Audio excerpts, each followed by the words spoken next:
Twongeye kubaha ikaze ku isengesho ribohora official mwese abakunzi bacu kandi mukaba abakunzi b'ijambo ry'Imana n'amasengesho yose dukorera hano ku isengesho ribohora official afasha bamwe muri mwebwe. Imana y'amahoro ibahe umugisha. Tuje kongera kuganira ijambo ry'Imana none no gusenga. Ubaye ari ubwa mbere rero wowe uje hano ku isengesho ribohora official, ntugende udakoze sabone cyangwa se subscribe kugira ngo ujye ubana natwe igihe cyose kandi dushyizeho ijambo ry'Imana cyangwa se icyigisho ubibonere ku gihe. Wowe ubwa mbere ukande subscribe kandi ukande kukazogera notification nyine kugira ngo igihe cyose dushyize ijambo ry'Imana ujye uhita ubibonera ku gihe. Kandi nawe umaze gukora sabone cyangwa se subscribe ujye ukanda like, kuko iyo mukanze like mutuma YouTube duha recommendation nyine igakwirakwiza ibiganiro cyangwa se ibyigisho no ku bandi bantu. Imana rero ibahe umugisha kandi Imana ibagirire neza. Duheruka kuganira tugaragaza ko ubwami bw'umwijima kugira ngo ubashe gukora bisaba ama connection cyangwa se za connection, bisaba kugira ngo babanze bubake network, za network bagomba kugufatiramo ndetse bugatega n'imitego. Nuvuga ngo nta kibazo gishobora kuba ku buzima bwawe ugitewe n'imbaraga z'umwijima cyangwa se ugitewe n'imbaraga z'abarozi cyangwa se ugitewe imyuka y'abakonikoni cyangwa se indi myuka yose ya Satani akoresha atabanje gushakisha impamvu. Abanza gutega imitego, yamara gutega imitego akaba azi ngo yamara gutega imitego akigendera, akaba azi ngo uzayigwamo, ntuyigwamo abona abari yagufatiramo. Twasomye igitabo cy'Imigani igice cya 1:17 havuga yuko ngo utega imitego ikiguruka kiwureba aba yiruhiriza ubusa. Bishatse kuvuga rero Satani kugira ngo agutega umutego utabizi, kuko abazi ngo aguteza umutego ukawumenya wawusimbuka ntiwawugwamo. Aguteza umutego watuma usubira inyuma, watuma business yawe igwa, wawubonye uwo mutego ufite ukuntu wawirinda ukawukwepa cyangwa ufite uko wawurinda business yawe. Aguteza umutego, iyo tuvuga gusubira inyuma ntubyumve gusubira inyuma biri mu byiciro byinshi. Hari gusubira inyuma mu gakiza, hari gusubira inyuma mu byo ukora, mu muhamagaro, muri business yawe, hari gusubira inyuma mu buryo bw'amasezerano, hari gusubira inyuma mu buryo bwo kwizera, hari gusubira inyuma mu buryo bwo gukiranuka, hari gusubira inyuma mu buryo bw'iterambere, gusubira inyuma kuri mu byiciro bitandukanye. So ni ukuvuga ngo rero kugira ngo wisange mu mutego, kuba wisange wasubiye inyuma, hari imitego Satani aba yabanje gutega azi ngo iyi mitego nayigwamo nzayimuzirikiramo nyimuboheremo. Ibanga ryiwe rero n'ubwenge bwinshi akoresha n'ubucakura n'amayira akoresha nuko agutega umutego utabireba, nuko agutega umutego utabizi. Twabonye rero ko Satani ashobora kuzana umuntu, ariko uwo muntu ari we ugomba gutegerwaho, ari we uzafatirwaho, ari we uzatuma usubizwa inyuma mu bya business, usubizwa inyuma mu buryo bw'agakiza, usubizwa inyuma mu buryo bwo gukiranuka, mu buryo bwo gusenga, mu buryo bwo gukorera Imana. Hari imitego runaka ashobora gutega akaba yakoresha umuntu.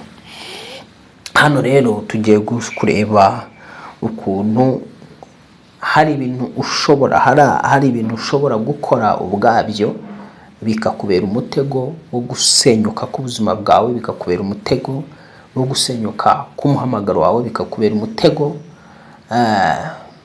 wisanga uwo mutego watuma Imana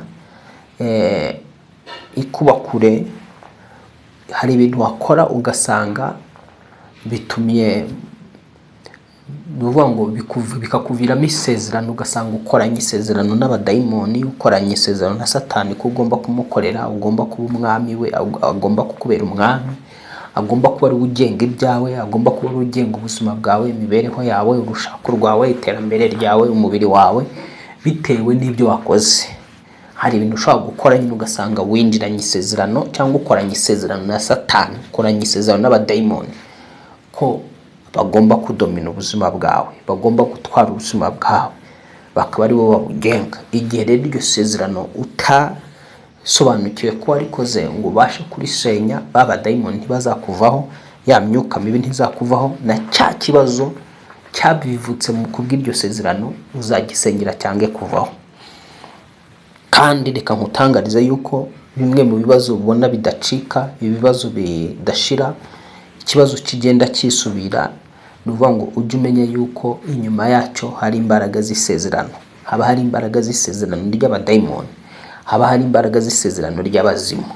Ikibazo kisubira, ikibazo gisengerwa kigasa nkaho gicecekeshejwe, ibutaha kikongera kikagaruka, nyuma gato nanone ugasa nkaho kibaye karume, nyuma y'igihe runaka ukabona kiragenda kigaruka. Icyo kibazo umenya ngo inyuma y'icyo kibazo hari imbaraga z'isezerano, hari umudayimoni winjiranye nawe mu isezerano uguteza icyo kibazo. Kuko rero sasa uwo mudayimoni atakuweho n'iryo sezerano mwasezeranye ritakuweho, sawa, umudayimoni ushobora kumwirukana akagenda, ariko igihe winjiranye nawe mu isezerano azongera yibuke rya sezerano akwatake. Satani azongera yibuke rya sezerano wakoranye nawe, akugabeho ibitero. So bimwe mu bibazo rero bigenda byisubira, inyuma haba hari isezerano uba warinjiyemo rya Satani, ry'abadayimoni utigeze usesa. Reka rero dufate umwanya wo gusenga mbere yuko dukomeza, hanyuma twinjire neza mu ijambo, ubundi tuze tunasenge. Data, mu izina rya Yesu Kristo, izina twahawe gukirizwamo, izina ryagutse, izina riri hejuru y'amazina yose yari hano mu isi, mu ijuru ndetse n'ikuzimu, izina rihambaye, izina tuboneramo ubuzima, izina tuboneramo kubaho, izina tubabarirwamo ibyaha, izina tuboneramo intsinzi ibihe byose, izina dufitemo ubugingo. Amasaha nk'aya tuje imbere y'amaso yawe Uwiteka, duhamagaye kandi dusabye umwuka wawe n'imbaraga zawe kubana natwe muri uyu mwanya w'ijambo. Reka ijambo ryawe rigira ubutware, rigira ububasha ku bantu bose baje ku isengesho ribohora official. Muri uyu mwanya turimo, ijambo ryawe rikora ibikomeye, ijambo ryawe rikora ibitangaza, iri jambo ryagendereye rimukoreho, rimukize kandi rikora ibikomeye mu buzima bwe.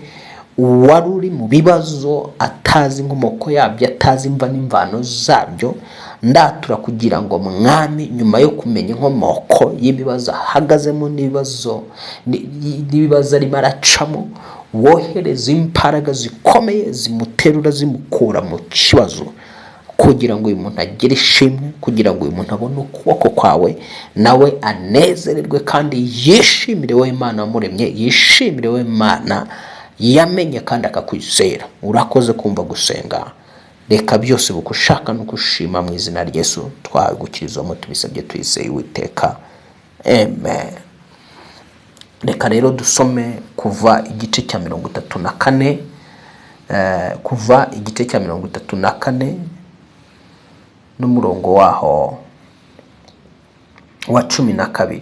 Handitse ngo, wirinde ntuzasezerane isezerano na bene igihugu ujyamo, rigiye kuba nk'umutego hagati muri mwe, ahubwo muzasenye ibicaniro byabo, mutembagaze inkingi z'amabuye bubatse, muteme mutsinde ibishushanyo bya Ashera babashe, kuko udakwiriye kugira indi mana yose usenga, kuko Uwiteka witwa ufuha ari Imana ifuha. Reka nongere nsubiremo, ariko noneho mpere ku murongo wa 11 ngo, ujye witondera icyo ngutegeka uyu munsi, dore nzirukana Abamori n'Abanyakanani n'Abaheti n'Abafezi n'Abahivi n'Abayebusi baguhungi. wirinde ntuzasezerane isezerano na bene igihugu ujyamo rigiye kuba nk'umutego hagati muri mwe, ahubwo muzasenye ibicaniro byabo, mutembagaze inkingi z'amabuye bubatse, muteme mutsinde ibishushanyo bya Shera babaje, kuko udakwiriye kugira indi mana yose usenga, kuko Uwiteka witwa ufuha ari Imana ifuha. Wirinde gusezerana isezerano na bene igihugu, kugira ngo ubwo bazatambira ibigirwamana basambana, hatazagira ukurarika ukarya ku ntonorano ye, kandi ugashingira abahungu bawe abakobwa babo, kugira ngo ubwo abo bakobwa babo bazatambira ibigirwamana byabo batazoshya abahungu bawe bakabirarikira. Vuga ngo amina. Urumva iri jambo Imana yari irimo iraha warning Abisirayeli, irababwira iti witonde ibyo ngutegeka uyu munsi, kuko nzirukana Abamori, Abanyakanani, Abahiti, Abafizi n'Abahivi n'Abayibusi baguhunge. Witonde wumve icyo Imana igutegeka wowe uri official, kuko Imana ishaka kwirukana imyuka ikurwanya, irashaka kwirukana inyatsi kuri wowe, irashaka kwirukana imyuka y'indwara ku buzima bwawe, irashaka kwirukana abadayimoni baguteza ibihombo, irashaka kwirukana imyuka y'icyangiro n'igisuzuguro ku buzima bwawe, irashaka kwirukana imyuka y'ubugumba, irashaka kwirukana imyuka yose igusubiza inyuma, irashaka kwirukana imbaraga zikunaniza, irashaka kwirukana umwuka w'umuruho ku buzima bwawe, irashaka kugucaho umwuka w'uburetwa. Imana irashaka kugucaho umwuka w'indwara za hato na hato ziri karande. Imana irashaka kukwirukanaho izo mbaraga zose kandi zikakubisa zikaguhunga. Ariko icyo usabwa niki? Nuko ugomba kwirinda gukorana isezerano n'imyuka mibi, nuko ugomba kwirinda gukorana amasezerano na babandi bakorana n'imbaraga zo mwijima. Igihe cyose iyo tuvuga isezerano, jya uzirikana ko ari abantu babiri bemeranya, ni ikintu abantu bavugana bakacyemeranyaho. Ikintu wemeranyijeho na mugenzi wawe direct, ni ukuvuga ngo kibaye isezerano. Noneho rero sasa ahangaha Imana yabuzaga Abisirayeli, kuko igihugu aba Bayebusi, aba Bahivi, aba Baferezi, aba Bamori n'aba Banyakanani n'aba Baheti, Imana yashaka kugira ngo ikibambure igihe Abisirayeli. Hari ibyo Imana ishaka kwambura abadayimoni ikabiguha, hari ibyo Imana ishaka kwambura abakonikoni ikabiguha, hari ibyo Imana ishaka kwambura abaramya Satani, abasenga abadayimoni, abaramya ibigirwamana ikabiguha, ariko ikavugana nawe kugira ngo ibashe kuguha ibyo ngibyo ishaka kunyaga abadayimoni. Iragusaba kwirinda ukumvira icyo gutegeka, iragusaba kwirinda ukumvira icyo kubwira, iragusaba ko utagomba gukorana amasezerano, utagomba kwemeranya kukubaliana. Yani Mungu anakupa warning, anakuambia tafanya tahadhari sana, ili usifanye mapatano, usifanye makubaliano na watu wasiomtii Bwana, na watu wasiomheshimu Mungu, na watu wasiomwabudu Jehova.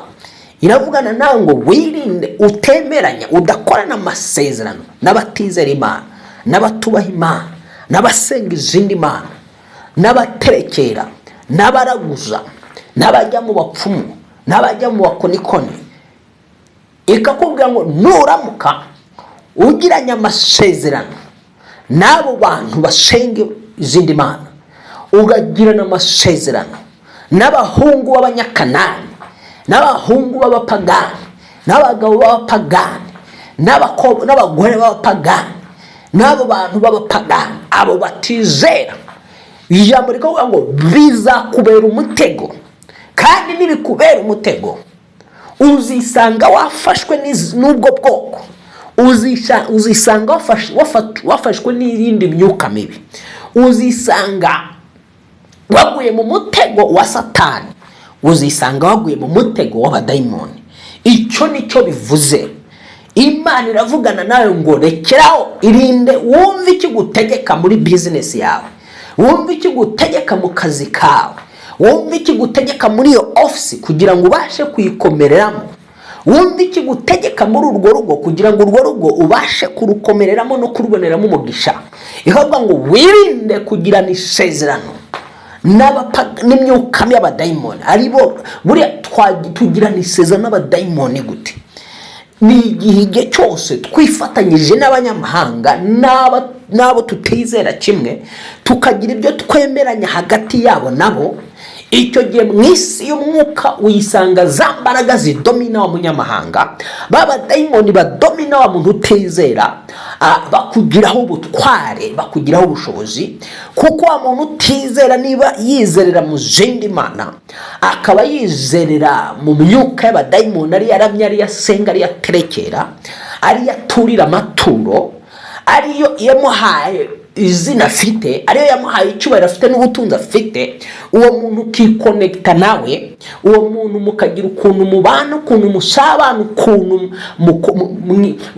mukagira ibyo mwemeranyaho, uzisanga wagiye mu isezerano ry'izo mana asenga. Kandi iryo sezerano ry'izo mana asenga, ibyo bizatera Uwiteka gufuha, ibyo bizatera Uwiteka kurakara. Wumvise ko ijambo ryavuze ngo Uwiteka arafuha, ni Imana ifuha. Ijambo ryavuze ngo kuko udakwiye kugira indi mana iyo usenga, kuko Uwiteka witwa ufuha, ari Imana ifuha.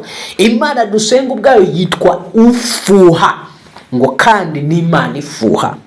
None yafushe, nta uburakari bwayo burakugwira, umujinya wayo urakugwira.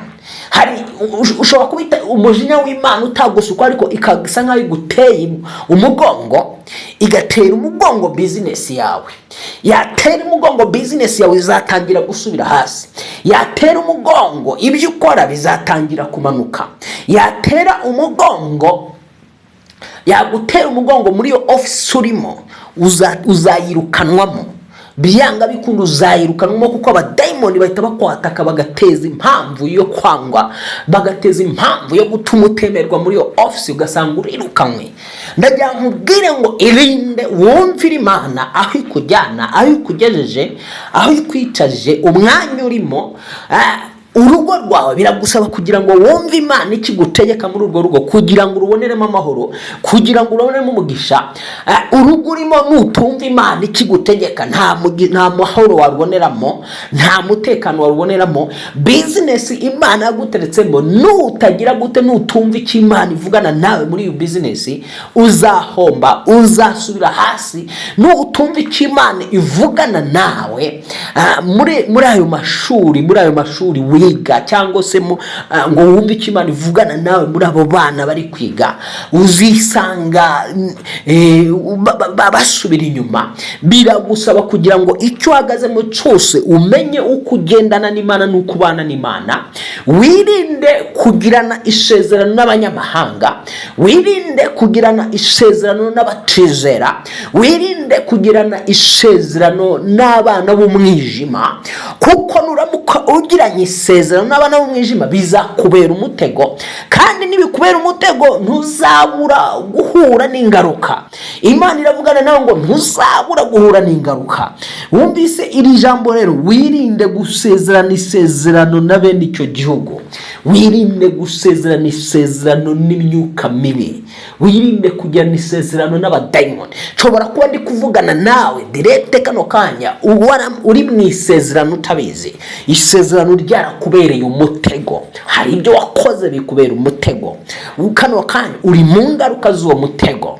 Kugira ngo wikure muri uwo mutego, bigusaba imbaraga z'amasengesho yo kwibohora, bigusaba imbaraga z'amasengesho ya deliverance, bigusaba imbaraga zo kwibohora zindi. So nukuvuga ngo rero dukomeje tugasoma hano nanone ahangaha hano tubonye yuko abantu bashobora kugukonekita bakagushira bitewe n'amasezerano wakoranye n'abantu. Ugibuke ko nasobanuye ngo isezerano ni ikintu abantu babiri bavuganaho bakacemezanya. Ikintu abantu babiri bavuganaho bakacemezanya, icyo ngicyo kiba kibaye isezerano mu isi y'umwuka.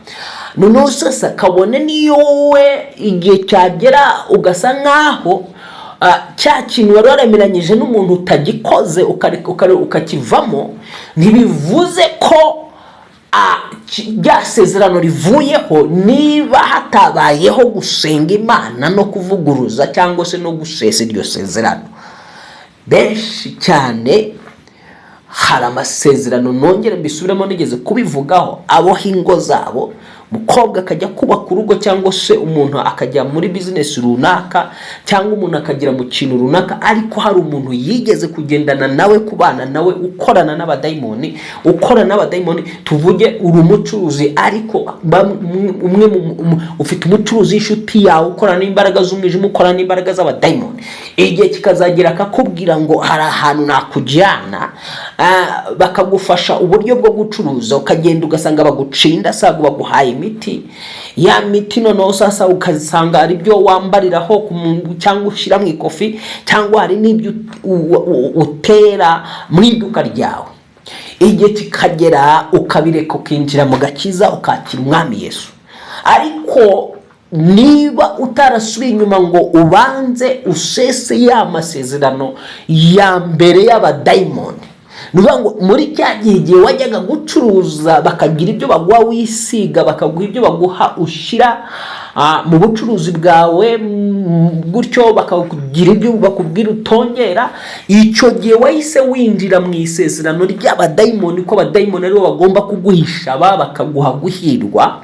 None wemeranya nabo, umaze kwemeranya nabo ufata ibyabo utangira kubikoresha.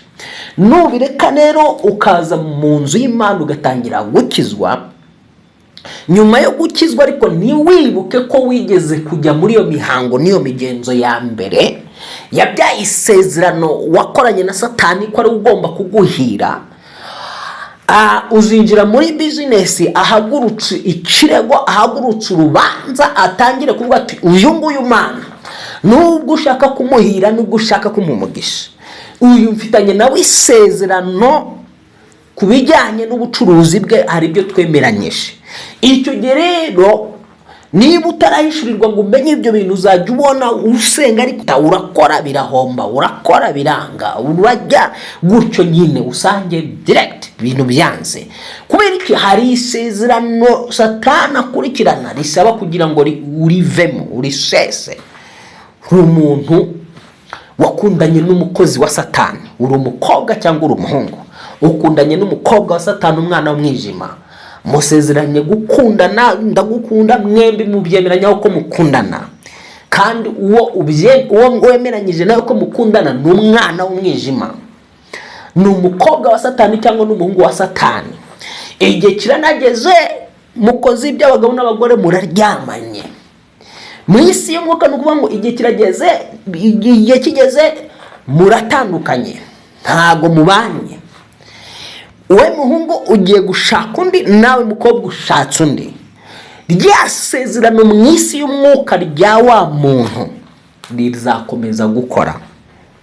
Satani azarikurikirana, abadayimoni bazarikurikirana, imbaraga z'umwijima zizarikurikirana, usange n'ubundi uwo mugiye kubakana nawe ntibiri gukunda, ntago muhuza, nimumvikana. Ugira ngo ni kamere runaka n'ibindi, kandi wenda musenga, kumbe anabadayimoni bahagurutse babateza kugongana, babateza kudahuza, babateza kutumvikana. Uzabishakira impamvu uzibure. Wowe uzagira ngo ni mwene se ufite kamere, cyangwa ni wowe ufite, ariko kandi atari ko bimeze, ahubwo ni abadayimoni. Satani yibutse isezerano rya wa muntu wa mbere mwakoranye nawe kandi yari umuntu we, azamura umudayimoni ngo aze akombate rwa rugo mwari mwubatse, abagonganishe, kugira ngo icyo kibazo kivaho, makimbirane azaveho. Ni amasengesho ya deliverance, ni ihishurirwa ridasanzwe. Ijambo ry'Imana ryaravuze ngo nimuguma mu ijambo ryanjye muzamenya ukuri kandi ukuri kuzababatura. Ukeneye kumenya ukuri kugira ngo batuke muri ubwo bubata bw'abadayimoni mu izina rya Yesu, muri ubwo bubata bw'ibyo bibazo uri muracamo. Ubu rero urugo ruzahora rwaka rugurumana, usange birangiye habayeho divorce, Satani abageze ku ntego. Kubera iki? Hari isezerano wasezeranye ryahindutse umutego uzagutega mu bihe bizaza. Reka dusome nsoreze mu Bacamanza igice cya 2, hanyuma duhite dusenga.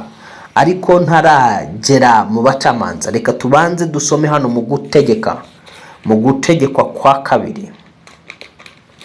Gutegekwa kwa 2 igice cya 34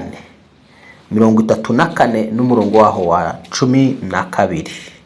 Ariko reka duhere ku murongo waho wa 11. Handitse ngo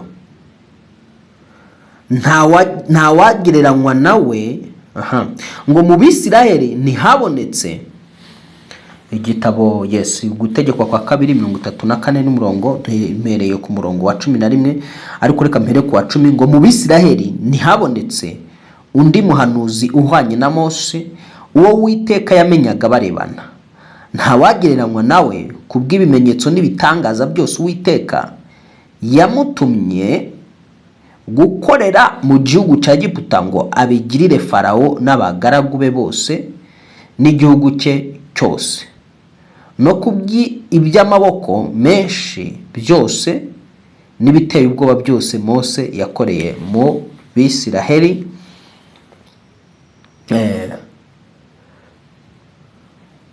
Ndabona uyu murongo nsomye ntabwo ari wo, uyu murongo nsomye ntabwo ari wo, ndibeshye. Reka turebe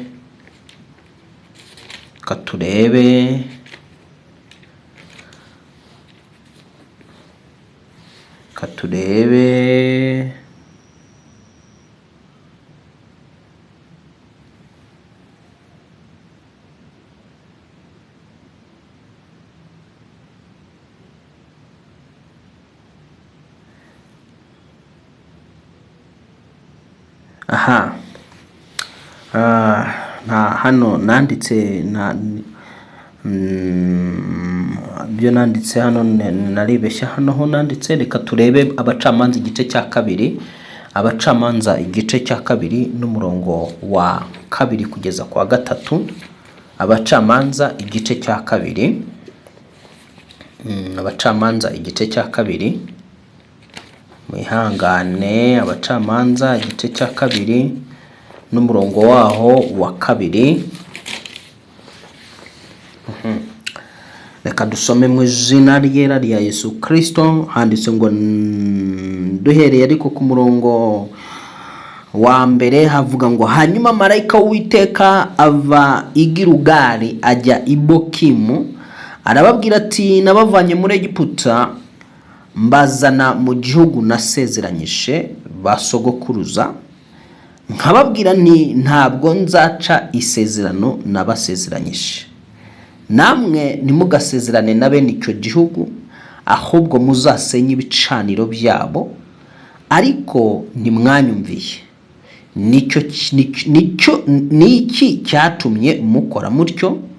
Nanjye nicyo gituma mvuga nti sinzabirukana imbere yanyu, ahubwo bazababera nk'amahwa ahanda mu mbavu, kandi imana zabo zizababera umutego. Umva rino jambo ngo hanyuma marayika w'Uwiteka ava i Gilugali ajya i Bokimu, arababwira ati nabavanye mu gihugu muri Egiputa mbazana mu gihugu nasezeranyije basogokuruza, nkababwira nti ntabwo nzaca isezerano nabasezeranyije. Namwe ntimugasezerane na bene icyo gihugu, ahubwo muzasenye ibicaniro byabo, ariko nimwanyumviye. Niki cyatumye mukora mutyo? Nanjye nicyo gituma mvuga nti sinzabirukana imbere yanyu, ahubwo bazababera nk'amahwa ahanda mu mbavu, kandi imana zabo zizababera umutego. Urabyumva hano icyo iri jambo rivuga? Ni marayika wavuganaga n'Abisirayeli, atangira abibutsa ababwira ngo nabakuye muri Egiputa,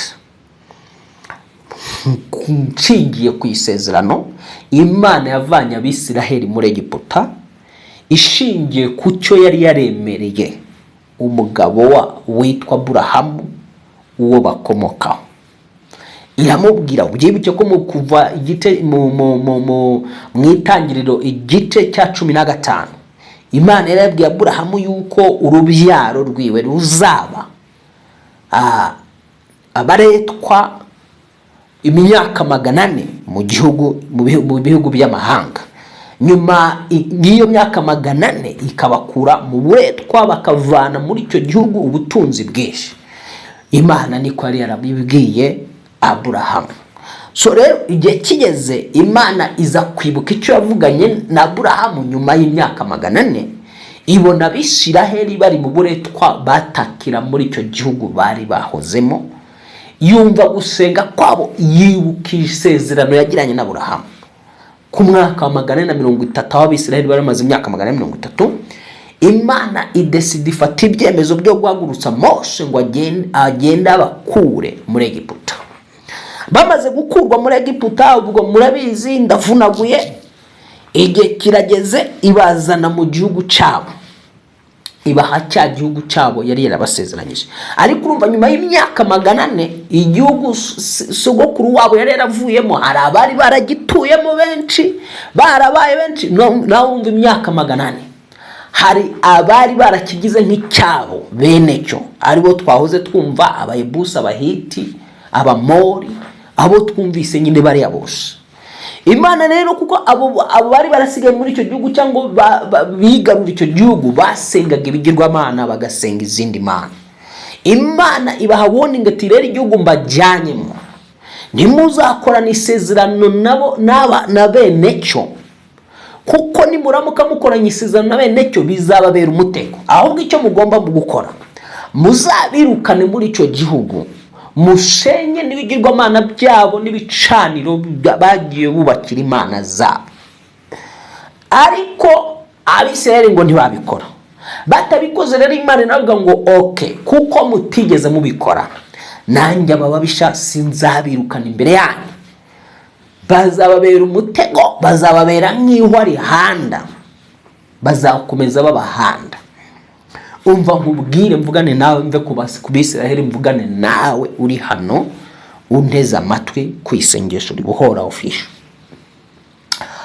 Igihe cyose wifatanyije n'abanyamahanga ugakora nk'ibyo bakora, winjiye mu isezerano ry'imana zabo, wifatanyije n'imana zabo. Niba wifatanyije n'umunyamahanga usenga ibigirwamana, uterekera akabantu bakaragusa, kaba mu bintu byo kwa Satani, icyo gihe usezeranye n'imana ziwe. Icyo Imana yagusabaga nuko ugomba gusenya ibigirwamana, ugasenya ibicaniro by'ibyo bigirwamana mu buzima bwawe, mu mibereho yawe, bikava imbere yawe. Ukirukana abo banyamahanga, ukirukana. Iyo tuvuga abanyamahanga, turavuga batizera, turavuga abapagani, ariko turavuga nanone n'imyuka mibi ishobora kuza ari iminyamahanga ikinjira mu buzima bwawe. Abadayimoni nabo ubwabo kuko ntibigeze bemererwa cyangwa se bahabwa gutura mu buzima bwawe no mu mibereho yawe, cyangwa se no mu byo ukora. Iyo myuka igomba kwirukana mu buzima bwawe. Ibyo bikurwanya ugomba kubyirukana mu buzima bwawe. Ntabwo ugomba gukorana isezerano n'imyuka y'icyangiro cyangwa se y'inyatsi. Ntabwo ugomba gukorana isezerano n'imyuka y'abadayimoni. Amyuka y'abadayimoni nayo ushobora gukorana isezerano mu buryo butandukanye. Urugero rwa hafi, urose usambana, icyo gihe uba ukoranye isezerano na dayimoni bigusambanyije. Ntabwo rero iyo myuka izagucikaho, izakudomina igihe cyose utadivorushije n'iyo myuka. Urugero rwa hafi, urose uri gusenga ibigirwamana, uramye ibishushanyo, uramye ibintu utazi, cyangwa se urabiramya mu buryo bugaragara. Urafata igishushanyo ukakikubita imbere, igishushanyo cya Yesu, igishushanyo cya Bikira Mariya, ukakikubita imbere ukakibona ko kiri mu ishusho ya Yesu, ukakiramya nk'uramya Yesu cyangwa nk'uramya Imana. Icyo gihe n'uvuga ngo ugiranye isezerano n'icyo kigirwamana. Icyo wagize Imana ubona mu ishusho y'Imana, cyangwa se ubona mu ishusho ya Yesu, cyangwa ubona mu ishusho ya Bikira Mariya, icyo gihe uramije icyo gishushanyo. Ibyo bizakubera umutego igihe cy'ubuzima bwawe bwose. Imana izafuha, nimara gufuha izagutera umugongo, bundi abadayimoni bakwatake, imyuka mibi kwatake. Rekeraho gukorana isezerano n'ibishushanyo bibajwe, rekeraho gukorana isezerano n'ibigirwamana, rekeraho gukorana isezerano n'imyuka y'abadayimoni, kugira ngo bitakubera umutego. Atari ibyo Imana izareka ibyo iyi sezerano yaregwaye byo kwirukana ibikurwanya imbere yawe, izabireka bikubera iho rihanda. Imyuka izakubera impamvu iyo myuka itagucika. Ubanza witegereze, ushishoze, urebe niba nta muryango wakinguye, niba nta sezerano ufitanye nayo ituma iyo myuka ikubera iho rihanda. Reka ngarukira ahangaha. Imana y'amahoro ikubohore, Imana y'amahoro igukize mu izina rya Yesu. Ndagira ngo dufatanye dusenge kano kanya. Niba hari isezerano rufitanye n'abadayimoni, urisese. Kandi nubwo mba gucishije muri iri sengesho, ntabwo biba bihagije. Bibaye byiza ubwawe umwuka w'Imana agusunika akagutegeka, akagutegeka kuza tukagufasha, tukagusengera. Wazaza nta kibazo, turi hano ku bwawe. Ariko ibyo ngibyo bigendana n'imbaraga z'ituro. Isengesho risenya ibigirwamana, isengesho risenya ibicaniro, isengesho risesa amasezerano abantu baba barakoranye n'abadayimoni n'imyuka mibi, rigendana n'imbaraga z'isengesho, ariko bigaherekezwa n'imbaraga z'ituro. Hari imbaraga z'amaturo, hakaba n'imbaraga z'amasengesho. Niyo mpamvu mu bana b'umwijima babizi, ukijya ku mupfumu kuko bazi yuko ibyo yakora byose utabanje guturira abadayimoni, utabanje guturira abakurambere, ndetse ngo n'igihe kizagera uzazuje no gushimira abakurambere, abadayimoni wa mupfumu bazi yuko imyuka yiwe itakora neza. Satani yiganye Imana. Igihe cyose ashaka amashimwe, ashaka amaturo y'amashimwe, ashaka amaturo asanzwe. Kuko muri we mu ruhande rwa Satani ni Imana y'abiki gihe. Bibiliya imwita Imana y'abiki gihe. Ariko Imana nyakuri ubundi niyo yo guturwa amaturo y'ubwoko bwose, ay'amashimwe, ay'ibitambo, ay'ibyacumi, ay'umuganura. Ayo yose ni amaturo yari yaragenewe Imana ihoraho. Ay'umuganura, ay'imbuto, ayo ni amaturo yari yaragenewe Imana ihoraho. Ariko Satani yarayigaruriye. Bantu ugasanga bagiye mu bapfumu, batanze amaturo, baturiye abadayimoni hariya ku bicaniro by'abapfumu. Ariko yatangira gusenga akibwira ko amasengesho ahagije, amagambo avuga ahagije kumubohora, nta mbaraga z'ituro. Oya, amasengesho abohora umuntu agendana n'imbaraga z'ituro. Ni ibintu udatandukanya. Ntabwo iyo usenga wibohora, ntabwo utandukanya isengesho n'ituro. Ni ibintu byomatana, ni ibintu bijyana, byunganirana, kugira ngo ukeneye kubohoka abashe kubohoka. Ukeneye kubohoka ku nyatsi, ukeneye kubohoka ku muvumo runaka, kudashaka, kutabyara, kudatera imbere, kutaguka, kudakora n'ibigende, ukeneye kubohoka ku ndwara zigenda zisubira zigaruka, ukeneye kubohoka mbega ku kintu cyose ubona kiboshye mu buzima bwawe. Menya ubona cyanze, menya ngo inyuma yacyo hari imbaraga z'isezerano. Iryo sezerano iyo turisesa rero, turisesanya n'isengesho, ariko riherekejwe n'imbaraga z'ituro. Ngaho rero sasa hagarara mu mwuka, tukira umutima wawe hamwe. Iryo turo turitanga ku Mana, turarisengera tukaritanga ku Mana. Tukaritanga ku Mana. rero niba uri mu mwanya ukwiye, fata umwanya wawe dusengane nawe mu izina rya Yesu. Uvuge uti Mana y'icyubahiro, Mana iganje mu ijuru no mu isi, Mana wandemye, Mana menye neza yuko uri Imana ifuha, ciye bugufi imbere y'amaso yawe, sabye imbabazi z'ibyaha byose nakoze byatumye umfuhira, ubihanaguze amaraso Yesu Kristo yamenetse ku musaraba, ubihanaguze amaraso Yesu Kristo yamenetse i Golgotha, yuhagire ibyaha byanjye byose n'ibicumuro byanjye byose, ndetse no guciranirwa kose nakiraniwe kwatumye mwami nkorana isezerano n'izindi mana zitari wowe, bituma izo mana zindi zinkurikirana, zintoteza, zimbuza amahoro, zimbuza umutekano. Ariko nyimara kumenya yuko nakoranye isezerano n'izindi mana, ngarutse imbere yawe Mana ihoraho, tsesa ayo masezerano nakoranye n'izindi mana zitari wowe, mu izina rya Yesu Kristo. Izantwazaga igitugu, zinteza indwara, izagize uburenganzira bwo kunteza imyaku, kunteza imikoshi, kunteza inyatsi, kunteza icyangiro, kunteza kudindira, gusubira inyuma,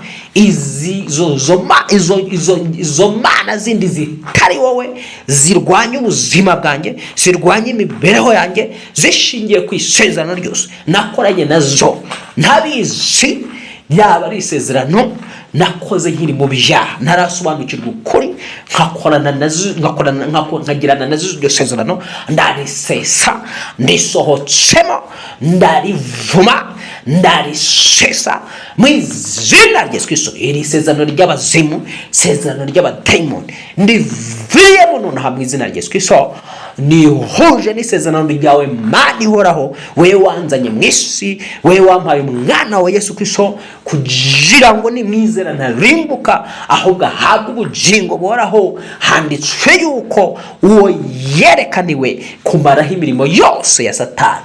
Aka kanya iyo mirimo yose ya Satani y'amasezerano nakoranye nawe, biciye mu maturo atandukanye, naturiye abadayimoni, naturiye imyuka mibi, biciye mu magambo nemeranyije n'abana b'umwijima, izina rya Yesu Kristo, ntabizi ko ari abana b'umwijima, tukagira ibyo twemeranya nabo, gasezerana nabo ntabizi ko ari abana b'umwijima.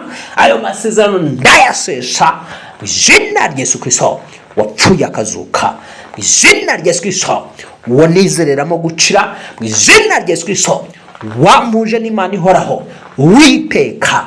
Aka kanya buri sezerano ryose ryari rimeze nk'umutego mu buzima bwanjye, ryahoraga rintega, rikansubiza inyuma, rikansubiza hasi, sezerano ry'abadayimoni ryahoraga rinsubiza mu byaha, ryatumaga ntakizwa neza, ryatumaga nahora n'imbaraga z'umwuka. uyu munsi mba naguye, ejo nabyutse. Iryo sezerano ryantegaga ry'abazimu, ry'abadayimoni, iry'abarozi, iry'imyuka mibi yo mu miryango, ndarisesa, ndisohotsemo kano kanya mu izina rya Yesu Kristo wapfuye akazuka. Urakoze mwami, nizeye ntashidikanya ko iri sezerano riseshwe, rimenaguritse mu mbaraga y'amaraso Yesu Kristo. Urakoze gitare cy'amahanga, urakoze Mana ishobora byose, kuri Imana imbohoye, unkuye mu masezerano mabi y'imbaraga z'umwijima. Ngaho komeza isezerano ryawe, witeka Imana agira neza, urikomeresha amaraso yavuye ku musaraba, ariyo maraso Yesu Kristo nizereramo kubicyane mu gisha, maze mbohoke ngubwe neza biciye mu maraso Yesu Kristo. Urakoze mwami kubikoze, ni mu mbaraga z'umwuka wera. Amen, amen, amen, amen. Ngaho izere ko Imana ikubohoye, ariko kandi usenze ukumva hari aho utanyuzwe, hari aho utageze, kuko iyo umuntu abohotse ku giti cyarabyumva. Iyo umuntu hari ikintu gikoretse mu bugingo bwe no mu mwuka we arabyumva. Ubaye wumva ko hari ahantu utageze, turahari ku bwawe. Nta kindi usabwa no gushaka umwanya uhagije, ukaba wamaze gusobanukirwa ko ikibazo cyose, buri kibazo cyose kidacika kitavaho, hari imbaraga z'isezerano ziba zigisunika kugira ngo gicike. Wumvise ibisabwa, twazagufasha. Imana iguhe umugisha, Imana ikugirire neza. Nimero yacu ni izisanzwe n'iziriya musanzwe mubona, ni 0782765442. Mugire amahoro, ibihe byiza, kubakunda Imana, kubakunda isengesho ribohora official. Imana ibagire neza. Ntumugende mudakoze like, ntimugende mudasharinze abandi bantu. Mugire amahoro ya Kristo.